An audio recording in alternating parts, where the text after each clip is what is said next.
kindness and forgiveness. More than 1400 years ago in Arabia, the people were living very much in fear. They feared their neighbors. They feared their neighbors. They even feared their idols. For this was the time before Islam. The Arabs were worshiping idols. In their ignorance, they would bury their newly born daughters alive. As Islam began to spread among Arabs, such cruel practices stopped, for Islam taught love and peace. It taught kindness and respect. Prophet Muhammad himself was a very kind and loving person. He treated everyone, young and old, with kindness and respect. Because Prophet Muhammad was spreading the word of God, because he was changing, for better, the lives of many Arabs, and because some Arabs felt that by the teachings of Muhammad, their old idols were losing power. They disliked Muhammad and planned to kill him. Every time they tried to kill him, they failed. This angered the enemies of Islam even more, so they began to harass him in every way they knew.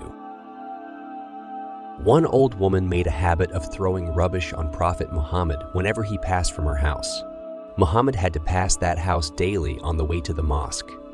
Even when the old woman threw rubbish on him, he would pass silently without showing any anger or annoyance.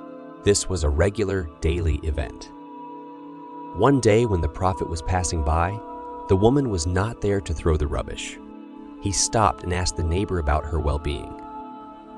The neighbor informed the Prophet that the woman was sick on bed.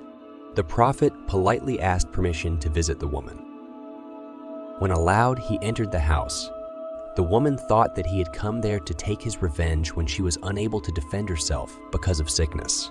But the Prophet assured her that he had come to her, not to take any revenge, but to see her and to look after her needs, as it was the command of Allah that if anyone is sick, a Muslim should visit him and should help him, needed him and should help as needed. The old woman was greatly moved by this kindness and love of the Prophet. By the example of greatness of Muhammad, she understood that he was truly the Prophet of God and Islam was the true religion. She accepted Islam at once. Follow us on social media